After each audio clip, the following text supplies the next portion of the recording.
I was depressed, and it took me going into a hospital for them to diagnose and help me work through it. Mind you, I have three children from my marriage. So being a young mother, working and doing all of this other stuff, I had the underlying issue of depression and anxiety and the panic episodes. I would actually, I lived in West Virginia, so I would drive to Virginia every day for work. I had a panic attack on the side of the mountain, going around the mountain.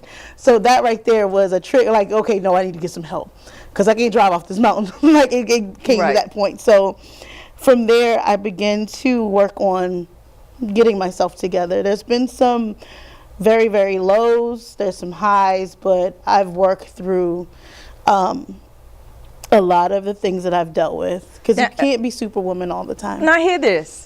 At 19, okay, she was married, she had kids, she was managing a mental illness, and she still opened her own baking business. Yes. Miss me with the excuses, people. There's none. Miss me with the excuses. Get up and get the help. It's one thing I will say, personally speaking, as a black woman, we're always looked at as superheroes. Yes. We're not allowed to cry. We're not allowed to be weak. We're not allowed to show those. But we have to own our human side. We can't be stoic all the time and super save everybody, because sometimes we need the saving too. So accepting that and owning that, like my father said to me, you need to get the help that you need, because I can't do it. Right. And I used to go to my daddy for everything. Like my daddy was, he was go, daddy, just tell me what to do. He's like, I can't help you with this. You have to go sit on that chair and talk to somebody. Okay. And so he helped me. He pushed me. He said, because you gotta cry. You gotta own those feelings. You gotta go through it. So doing that, it actually helped me. Release. Yes. Feel and release. You have to. Because you can't walk around pent up. It's not good for your children. It's not good for you. It's not good for people around you. Because sometimes you say, "Oh, I want to not be around toxic energy," and someday you are the toxic energy. So let's be real honest with ourselves and fix those things that that need to be fixed. Own it. On days when you feel overwhelmed, what do you do for self-care? I actually will take a moment. I love to read. I like to write. So I'll either take a moment to myself to regroup, and because sometimes you have to step away and regroup and have a cup of tea or coffee or whatever and sit down and just decompress.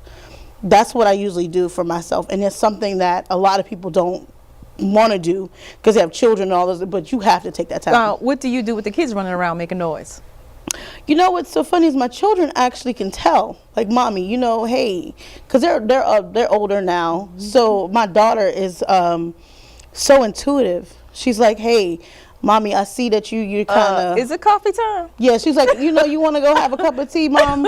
Or, hey, I think you need to go lay down for a little bit. Sometimes I think she is my mother sometimes, but it helps that she can tell, like, because sometimes I'll get really quiet, or I won't cook, or I won't do certain things. And she's like, okay, mom, you need to go ahead. Go ahead, we got it, or we'll take care of it, or I'll come home and they've cooked.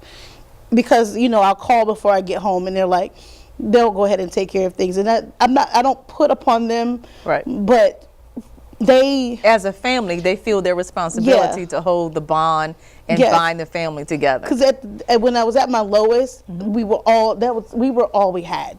Because I don't have a big family, so my children I treated them, they're children, but they have that sixth sense where, like, okay, mommy is not feeling good, and they'll come and they'll rub my head. I'm like, you know what? Okay, good. I just go with it, because children, they don't have that barrier yet. Oh, isn't that nice? You don't have any kids like me, because I'd have been like, oh, mom's sick, party time.